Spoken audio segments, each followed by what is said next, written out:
Good day everyone, I am Kim Revin Fantilaga from BSEE 2B, the first representative of Group 2, bringing to you the topic of historical interpretation. Historical interpretation. So here, let's define what is historical interpretation. Historical interpretation is the process by which we describe, analyze, evaluate, and create an explanation of the past events. We base our interpretation on primary or first-hand and secondary or scholarly historical sources. So, historical interpretation is a process. Take note of that. It is a process.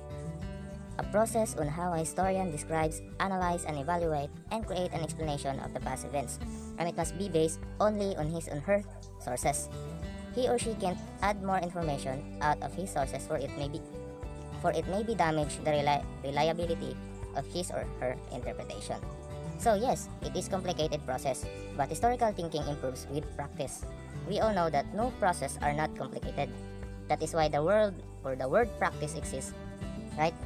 Every process may perfected through process, as the sayings goes by. Practice makes perfect. So take note of that. Practice makes perfect. So through interpretation, historians say what they believe the past means. They attempt to explain why and how things happen as they did, and why particular elements in the past are important. To carry interpretation was the key to writing history. Of course, based on the source and facts they have gathered, we all know not every historical events happens in the same field, culture, beliefs, or geographical area. So it's common for the sources to be in different form or written in the different language, and also audience's perspective may affect it also. So to write a history, it begins with firm interpretation, and that is what we call now historical interpretation. So let's go with the example of historical interpretation. First, let's go to different values placed in evidences. So, why might interpretation of the same person, event, or event differ in history? So, different values placed in the audience. For example, one historian might regard some evidences as being incredibly significant in reaching their viewpoint on historical investigation, whereas another historian may choose to disregard the same evidences as being of no or limited importance. Example, of course, different historians with different perspective, in short, makes the interpretation varies or different. Of course, with different person with different perspective, maglahi-lahi gid sila stand. For example, the interpretation of the solar system before. Some historians or scholars believe that the sun is revolving on the earth, and some other historians disagree with it and believe that our earth is the one who is revolving on the sun. That is the best concrete example about it. So as you can see, same topic, different perspective of different historians. That's why historical interpretation differs in history. So different audience of the, for example, junior school pupils, television mass market audience, theater audience, tutors and students at university, the vocabulary, detail, and pitch of the same history event or person would be completely different depending on which of these groups the historians was writing for. So different audience, of course, it's a common factor for an interpretation to vary or be different from the audience, because as I have said earlier, different person with different perspective may collide, mostly if the audience have their own ground of belief and understanding. If you are a student, of course, your perspective may lacking because of shortage in information sources, because we all know students are limited in acquiring knowledge. And when we talks about market, of course, everything will be interpreted according to values, and also be boost the value of the said person or event. The same goes by with the theater audience, which interprets the events according only on what they can hear or see. Same goes with the television market, and so on. So let's move on to the third reason. This is the new evidence. For example, recent archaeological artifacts, discovered manuscripts, and new translations of foreign information are all possible ways to new evidence on a historical topic could occur. This would allow historians to reflect on what they thought they knew about the person or event, and perhaps change their opinions. Of course, the occurrence or the existence of the new evidences really have a deep impact to the interpretation of the event. It may boost the past historical interpretation, or it may entirely or slightly change it. Like my first example earlier about the historical interpretation of the solar system in the past. As the time goes by and years pass, of course, more and more evidences strengthens that the interpretation of the solar system, that the sun is not the one revolving on the earth, but the earth instead revolving from the sun. So through these new evidences, the interpretation changed and the history of that event changed also. So as the time goes by, di ba, as we gather information from different sources, lalo na ngayon globally, we can prove that the sun is not the one revolving on the earth, of course, and instead our earth is the one who is revolving on the sun. That is the firm interpretation of our solar system now, and we produce this information that the sun is the center of our solar system. That is the firm scientific evidences now. So let's go to the interpretation reflecting a change of the ideas, attitudes, and belief of the time when the interpretation was produced from the time of the event. So first, for example, changing attitudes towards religion, towards the role of women or men in society, other nations and races, the decline of ideology or system such as imperialism. Here goes the common reasons why history differ because of time. Of course, because of the increasing knowledge of humanity, their perspective differs from the past. For example, about religion. In the past, our grandparents have only the perspective of the Roman Catholic is the best religion, but to our generation today, perspective changed before we consider the best of the best. We gather facts and information from different sources globally. And as a result, some people says Iglesia ni Cristo is the best. Some says it's still Roman Catholic, and others says it was Baptist, and so on. Because of our different perspectives or point of view about the certain event or topic, and of course towards the role of other person, we have our own perspective and belief.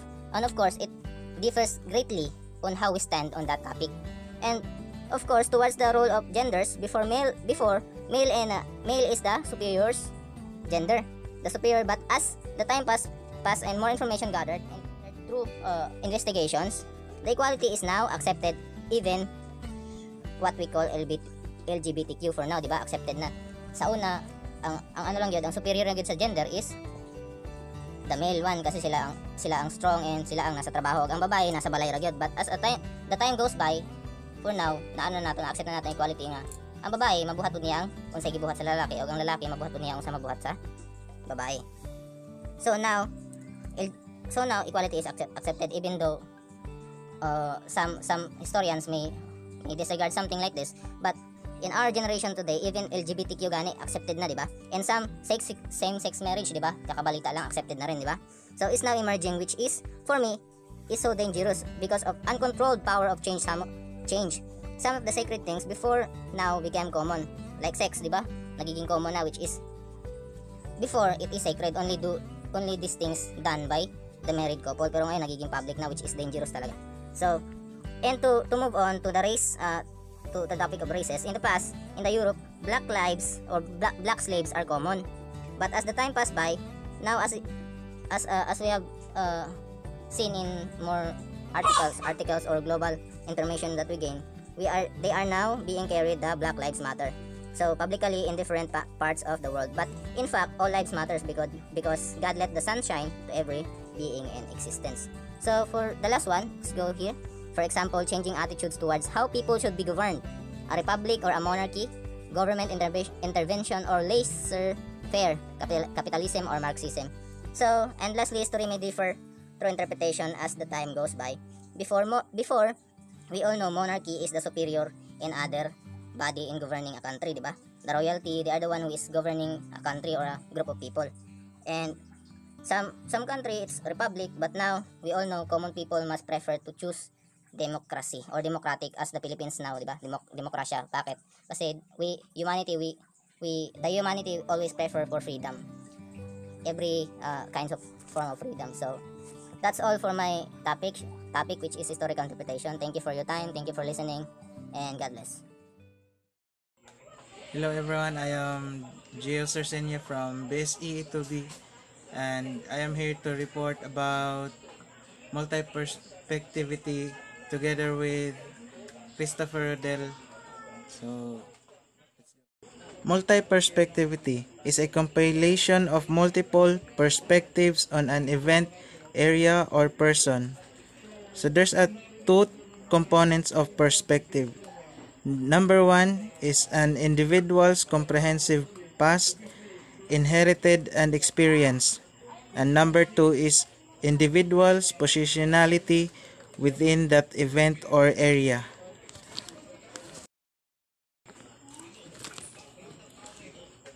What is a multi-perspectivity in history?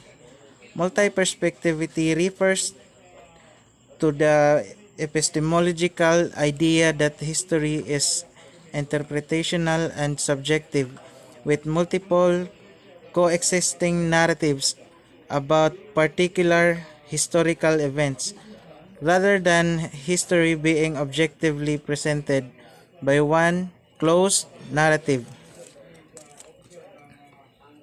So multi-perspectivity requires important incorporating sources, materials that reflects different views of a historical events.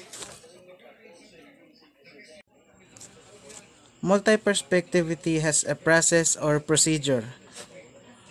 First, it stems from the basic discipline of history, weighing the evidence.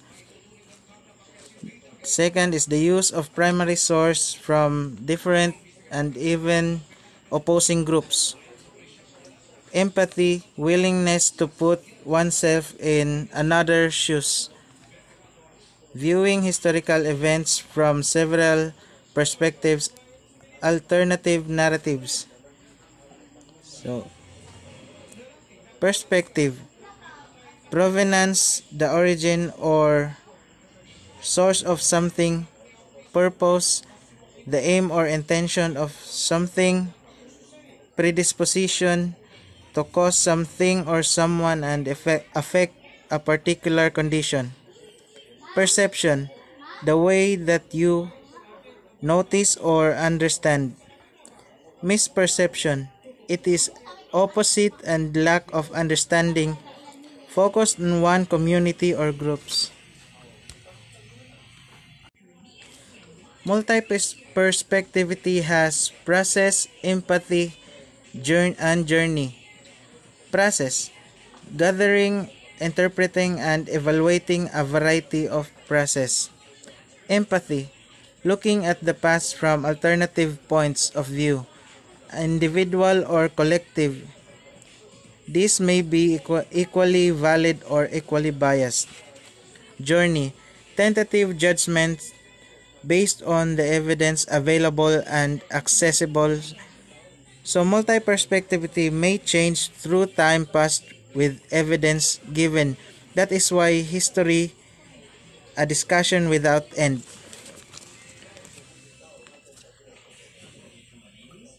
Multi-perspectivity has advantages. It enriches historical understanding, recognizes diversity and conclusivity. It doesn't require social class, there's no exception. Helps considering sensitive and controversial issues. Promotes development of analytical and critical thinking skills.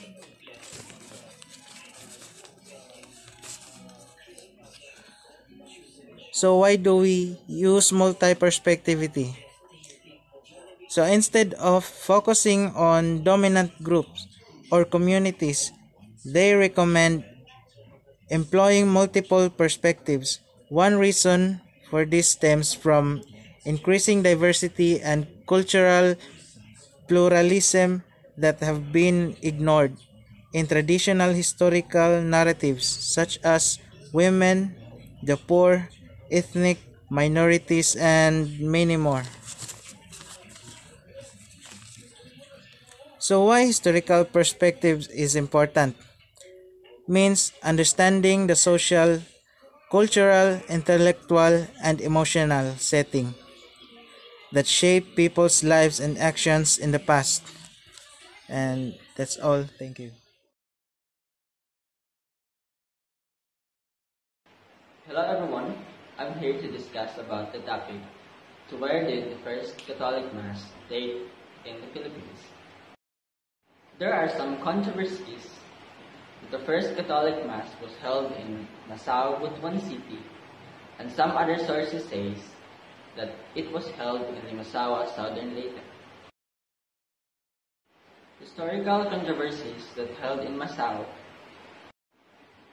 Historian Sonia Sades identified Masao, also Mazawa, in Butuan as the location of the first Christian Mass. Basis of Zaid's claim is Diary of Antonio Pigafetta, chronicler of Magellan's voyage. In 1995, then Congresswoman Shane Plaza of Agusan del Norte, Butuan City, filed a bill in Congress contesting the Limasawa hypothesis and asserting the site of the first Mass was Butuan.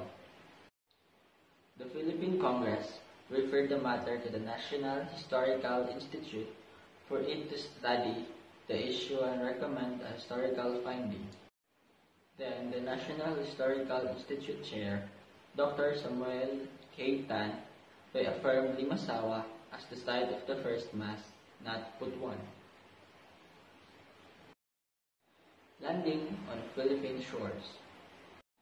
When Ferdinand Magellan and his European crew sailed from Sanlúcar de Barrameda for an expedition to search for spices, these explorers landed on the Philippines after their voyage from other proximate areas. On March 28, 1521, while at sea, they saw a bonfire which turned out to be Limasawa, where they anchored. Blood Compact. The island's sovereign ruler was Raha Shawi. When Magellan and comrades set foot off the grounds of Limasawa, he befriended the Raha together with his brother Raha Kulambu of Butuan. In those days, it was customary among the indigenous and in most of Southeast Asia to seal friendship with a blood compact. On instigation of Magellan, who had heard the Malayan term for it, kasi-kasi, the new friends performed the ritual.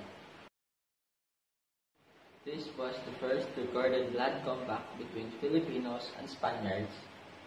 Gifts were exchanged by the two parties when the celebration had ended.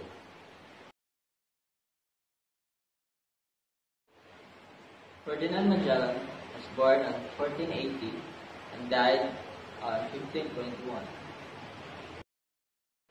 Ferdinand Magellan was a Portuguese navigator attempting to sail around the world for Spain to prove that the earth is round. Magellan and his expedition were the first European to reach the Philippines, stopped on the first circumnavigation of the globe. Antonio Pigafetta was born on 1491 and died on 1531. He traveled with the Portuguese explorer Ferdinand Magellan and his crew on the first voyage around the world. Was one of the 18 men who returned in Spain in 1522. Fray Pedro de Valderrama was born on 1550 and died on 1611. The Andalusian chaplain of the fleet was sent ashore with some men to prepare for a mass and to inform Raha Kulambu through an interpreter, the one who officiated and conducted the first Mass. The first Mass was held on March 31, 1521. Easter Sunday in Limasawa Island, Leyte, Magellan ordered the Mass to be celebrated, which was officiated by Father Pedro Valderrama, the Andalusian chaplain of the fleet. Conducted near the shores of the island, the Holy First Mass marked the birth of a Roman Catholicism in the Philippines. Kulambu and Sajo were the first natives of the archipelago, which was not yet named Philippines. On April 14, 1521, Humabon, along with his wives, relatives, courtiers, and practically the entire populace of Cebu, was baptized by Father Valderrama.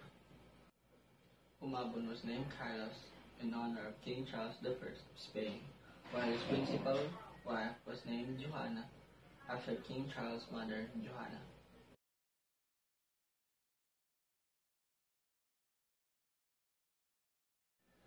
the Baptism. The first Mass in Cebu was celebrated, and almost 500 Cebuanas were baptized. Among them was Raha Umunhun and Raha Colombo. Magellan also gave Joanna an image of the Santo Niño, Holy Child Jesus, as a gift and had a large cross erected to mark the baptismal site.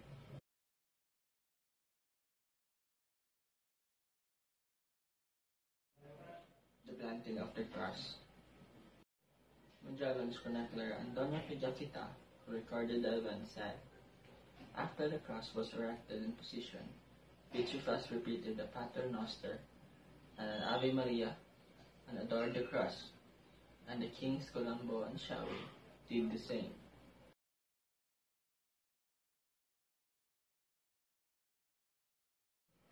Proclamation of the National Shrine. On June 19, 1960, Republic Act No. 2733, called the Limasawa Law, was enacted without being signed by the President of the Philippines. A legislative fiat declared the site in Magallanes, Limasawa Island in the province of Leyte, where the first Mass in the Philippines was held, hereby declared the national shrine to commemorate the birth of Christianity in the Philippines.